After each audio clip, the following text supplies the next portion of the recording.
It's his range, his ability to get from the middle of the ice to the boards or from the boards to the middle of the ice. He can move the puck, he can skate, but that range with Mikkola, just on size alone, to be able to close gaps,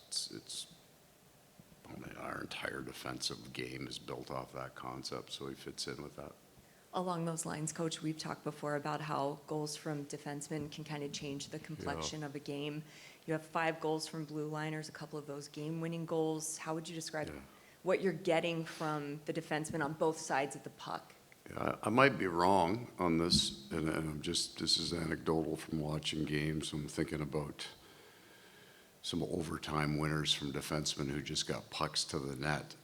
I think at this time of year, because and this might be a bit of a, somewhat of a direction of the game, that everybody's collapsing so heavy to the net, the points are open.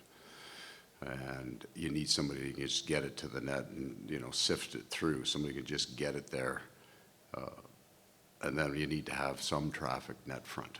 And that sometimes can be a challenge in the regular season to get guys going net front. It's not a very friendly place to hang out. But in playoffs, you can get people to the net. So if you can get a screen on a goalie and a defenseman can find a hole, find a lane, you're going to see more action from up top. Paul, I feel like your team's done a very good job containing Kucherov. His hockey IQ is different than other players, I think. And because of that, what is it like devising a game plan against him? And how do you feel your team's done? Yeah, we don't do that here. When you look at, there would be like so what you're talking about is an outlier, right? They're different than other players. His pass selection, thought selection, I think is different than anybody else. He can forehand, backhand, he'll spin. And the execution of that, I don't think there's anybody else in the league like that. So then we would relate to him as Connor McDavid is an outlier. That speed is an outlier. So we don't have anything specific. It's just that our entire game is predicated on our ability to close the gap. It's why we play fairly close together. We don't have a lot of stretch in our game because we just don't feel that you can do that. But it won't matter. Like, everybody's got a game plan. There's no secret. Because if it were, we would have figured it out 3 years ago and these guys wouldn't get any points. It's just, you never have those players contained. You never have them.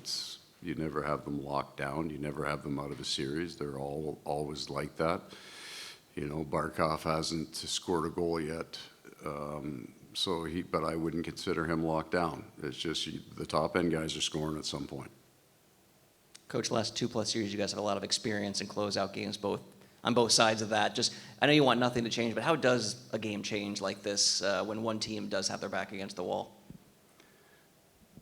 What I think we've learned over the last couple of years is that there is a slightly different emotion coming into an elimination game for both teams.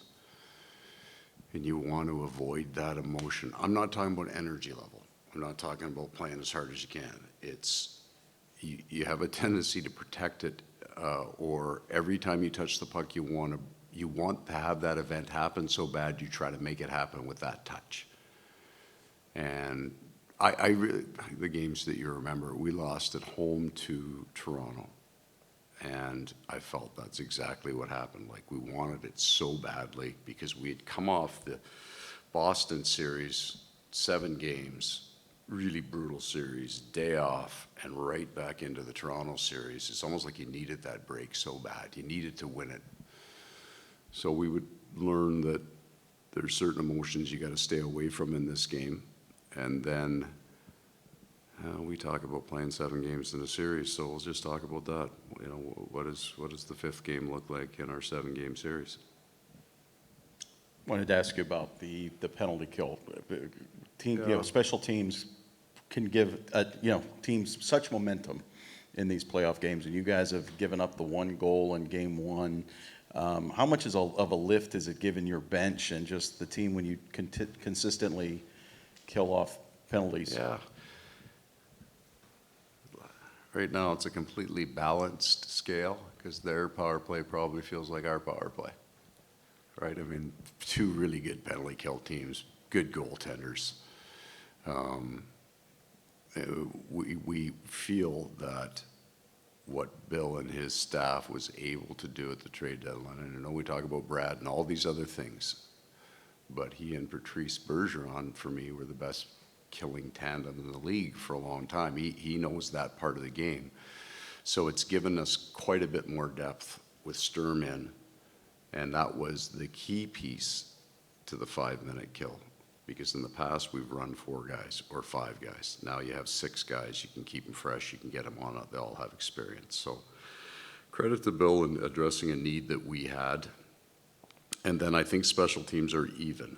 It's we had a 5-minute kill that we had to get, and it could have taken us out of the game. And we had a power play that could have won us the game. Both teams, post game 1 basically are in the exact same boat. We know Aaron has the hearing.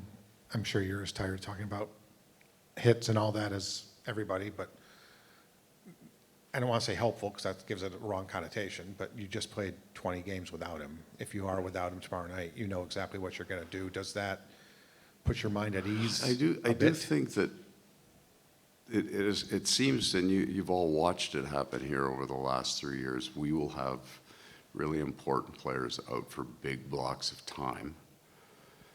If it's the first time it happens, there's even questions from the coaching staff about what's the right adjustment to make in your lineup and how will that play out. So there's a lot of unknown. Because we've been through it so much and Aaron's out, we know what the deep pairs are the minute if he's, and let's just assume, if he's out of the lineup. And if he's not, then we'll go with what we got. All right.